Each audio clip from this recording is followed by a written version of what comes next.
kekuasaan atau khilafah itu adalah penjaga, dan agama itu adalah pondasi. Pondasi butuh penjaga, penjaga butuh pondasi. Itu yang disebutkan Al-Ghazali dalam kitab yang sama, Al-Iqtisad fil I'tiqad, ad-dinu was-sultanu tau'aman. Agama dan kekuasaan itu seperti dua saudara kembar, tidak bisa dipisah.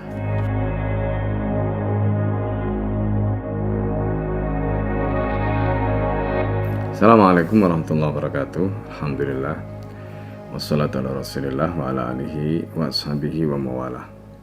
La khala wa la quwwata illa billah. Rabbi shrah li sadri wa yassir li amri wahlul 'uqdatam min lisani yafqahu qawli. Amma ba'd. Para pemirsa Khilafah Channel yang dimuliakan Allah, kita sering mendengar upaya untuk mendelegitimasi ajaran Islam yang paling agung, yaitu khilafah, dengan mengatakan bahwa khilafah itu tidak ada di dalam Al-Quran, bahwa khilafah itu adalah bikinan ulama, bahwa khilafah itu seolah-olah bukan merupakan warisan Rasulullah SAW. Upaya-upaya seperti ini tentu sangat naif. Kenapa begitu? Pertama, dari segi bahasa. Kalau kita merujuk di dalam nas Al-Quran, surat Al-Baqarah ayat 30, ketika Allah menyatakan, wa idh qala rabbuka lil malaikati inni ja'ilun fil ardi khalifah. Dan ketika Tuhan kamu berfirman kepada malaikat, inni ja'ilun fil ardi khalifah, sesungguhnya aku menjadikan di muka bumi ini seorang khalifah. Ada yang mengatakan, bukankah yang digunakan di dalam Al-Quran itu kata khalifah, bukan khilafah? Karena itu perlu orang yang mengatakan khilafah itu dalam Al-Quran belajar lagi bahasa Arab. Justru sebaliknya, orang yang mengatakan bahwa penggunaan kata khalifah itu tidak bisa dipahami bahwa di situ ada kewajiban untuk iqamatul khilafah, yang harus belajar bahasa Arab lagi. Kenapa begitu? Di dalam teori bahasa Arab, sesuai dengan Wad'ul Arab, memang fakta khalifah itu adalah merupakan lafadz, boleh kita sebut itu merupakan bentuk sighat mubalaghah. Sighat mubalaghah ini adalah merupakan bentuk di mana maknanya itu menunjukkan makna paling atau makna hiper. Jadi misalnya kalau kata amir itu adalah orang yang memerintah, maka amir bentuk mubalaghah dari kata amir tadi, dia memiliki banyak perintah. Itu bedanya antara amir dengan amir. Khalifah itu digunakan dengan menggunakan bentuk mubalaghah untuk menjelaskan bahwa dia tidak hanya mewakili satu urusan, dia tidak hanya mengganti satu urusan, tetapi dia mengganti atau mewakili banyak urusan. Urusan siapa yang diwakili?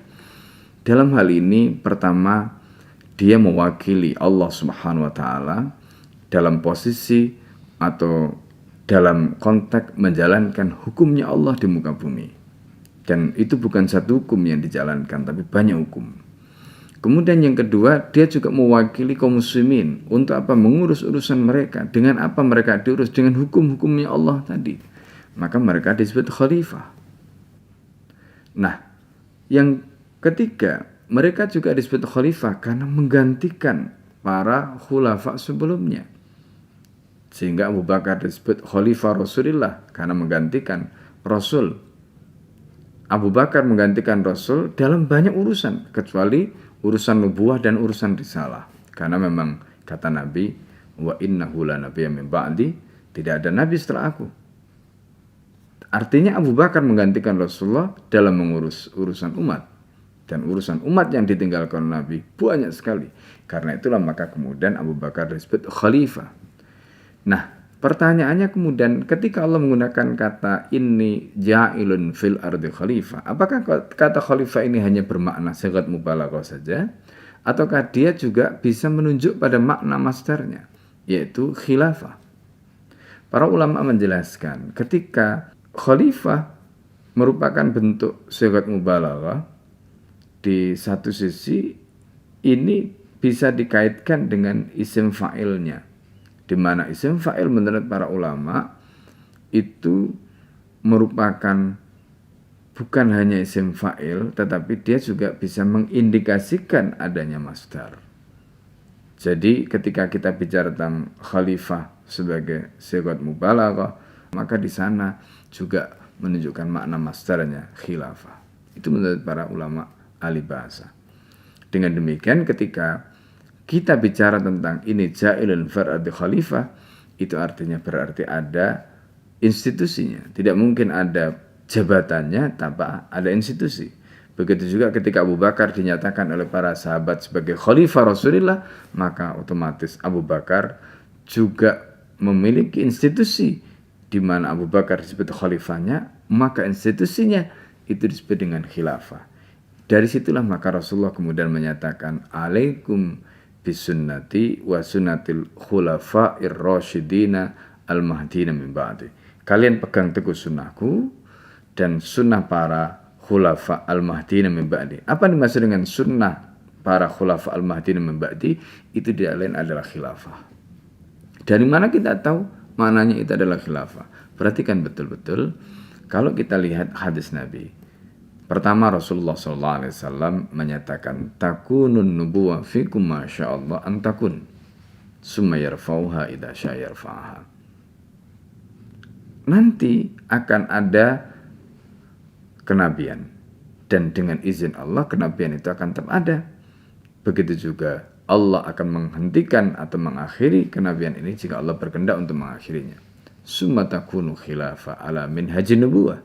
Setelah kenabian ini berakhir, diakhiri oleh Allah dengan berakhirnya masa kenabian tadi itu, maka Allah kemudian ganti kata Nabi itu dengan khilafah. Summa takunu khilafah ala minhajin nubuwah. Yang dimaksud dengan khilafah ala minhajin nubuwah ini apa? Yaitu jabatan, institusi yang melanjutkan kepemimpinan Nabi untuk mengurus urusan umat.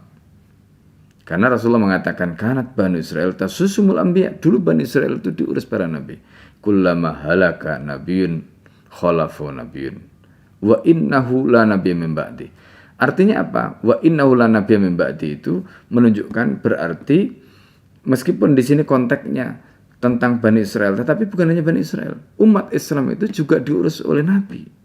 Dan Nabi mengatakan, sebagaimana Bani Israel tadi, umat Islam itu diurus oleh tasusumul anbiya, diurus oleh para nabi. Artinya apa? Para nabi tadi melakukan ri'ayatus syu'un. Demikian juga Nabi Muhammad. Kemudian Nabi mengatakan, wa innahu la nabiyya min ba'di, dan tidak ada nabi setelah aku. Artinya setelah aku yang mengurus bukan nabi. Sebagaimana dulu Bani Israel. Bani Israel itu setelah nabi satu meninggal diganti nabi berikutnya. Tetapi setelah aku yang mengurus, maka tidak ada nabi lagi yang mengurus urusan umat ini. Lalu siapa yang mengurus urusan umat ini? Kata Nabi, wasatakunu khulafa, yang akan mengurus adalah para khulafa. Kenapa disebut khulafa? Khulafa jamak dari khalifah. Kenapa disebut khalifah? Karena khalifah ini sigat mubalaghah tadi, yaitu orang yang menggantikan Nabi mengurus banyak urusan, maka disebut khalifah. Tidak menggunakan kata khalif, tapi khalifah, yang menunjukkan bahwa yang diurus, artinya khalifah ini menggantikan Nabi untuk mengurus banyak urusan, bukan hanya satu urusan. Mulai dari urusan agama, mulai dari urusan pemerintahan, mulai dari urusan pendidikan, mulai dari urusan ekonomi, semua itu diurus oleh khalifah tadi. Dan kemudian institusinya disebutkan oleh Nabi. Summa takunu khilafah ala minhajin nubuwah. Kemudian kenapa disebut ala minhajin nubuwah? Karena para khalifah yang disebutkan oleh Rasulullah tadi itu tinggal mengcopy paste dari sistem yang sudah diwariskan oleh Nabi. Pertanyaan berikutnya adalah, apakah Nabi SAW ketika memimpin negara tadi itu mewariskan sistem? Jawabannya iya. Bagaimana tidak? Nabi memimpin negara selama 24 jam dalam satu hari kali 10 tahun ketika di Madinah. Artinya apa? Mustahil dalam waktu 24 jam dikalikan 10 tahun tidak ada sistem, kemudian negara itu bisa berjalan begitu luar biasa. Pertanyaannya, apa yang kemudian kita bisa pahami ketika Allah merintahkan pada Nabi. Padahal di satu sisi Allah mengatakan wa ma'alar rasulillal balag, tugas Rasul itu tidak lain kecuali menyampaikan risalah. Pada saat yang sama Allah perintahkan pada Nabi, wasariqu wasariqatu faqta'u aydiyahuma. Pencuri laki-laki dan pencuri perempuan potong tangannya. Yang disuruh untuk memotong itu adalah Nabi. Posisinya Nabi sebagai apa? Kalau Nabi sebagai Rasul, maka itu bukan tugas Nabi. Tetapi Allah memberikan tugas Nabi. Wa anihkum bainahum bima anjalallah, agar Nabi menerapkan hukum ini. Artinya apa? Nabi menjadi kepala negara. Ketika Allah mengatakan wazaniyatu wazani fajridu kulla wahidin minhuma mi'ata jaldah. Apa maknanya? Menjilid itu, mencambuk itu bukan tugas Nabi, bukan tugas Rasul, tapi itu adalah tugas kepala negara. Dan Nabi diperintahkan itu. Artinya apa? Berarti ada tugas tambahan, tupoksi tambahan, tugas dan fungsi tambahan yang dibebankan, diamanahkan Allah kepada Nabi untuk dijalankan. Dan itu adalah posisi Rasulullah sebagai kepala negara. Oleh karena itu, ketika ada seorang ulama mengatakan Nabi bukan kepala negara, Nabi tidak pernah mendirikan negara, maka ulama ini, sebut saja namanya Ali Abdul Razik, ketika menulis buku Al-Islam wa Usulul Hukum, maka kemudian Hay'ah Kibar Ulama Al-Azhar melakukan persidangan dan menyidang yang bersangkutan ini, dan kemudian yang bersangkutan ini dianggap menyalahi ijma sahabat, menyalahi dalil, menyalahi nas Al-Quran, menyalahi nas As-Sunnah. Dan karena itu gelar kesarjanaan yang dia miliki dari Al-Azhar semua kemudian dicabut karena dianggap tidak layak, tidak pantas untuk mengemban gelar kesarjanaan Al-Azhar tadi. Dan ini adalah fakta bahwa ulama Al-Azhar di masa itu mereka paham betul ini adalah persoalan yang tidak main-main, karena ini adalah menyangkut soal yang disebut para ulama sebagai maklumun minaddin bid-darurah, perkara yang sudah dipahami urgensinya di dalam agama. Maka Imam Al-Ghazali sampai mengatakan ad-dinu usun, agama itu pun wasultanu, dan kekuasaan itu harisun, penjaga, famala ussalahu, maka apa yang tidak ada pondasinya mahdumun, akan runtuh, wa mala harisalahu, dan kalau ada pondasi tapi tidak ada menjaga, fadha'i, pasti hilang. Kekuasaan atau khilafah itu adalah penjaga, dan agama itu adalah pondasi. Pondasi butuh penjaga, penjaga butuh pondasi. Itu yang disebutkan Al-Ghazali dalam kitab yang sama, Al-Iqtisad fil I'tiqad, ad-dinu was-sultanu tau'aman. Agama dan kekuasaan itu seperti dua saudara kembar, tidak bisa dipisah.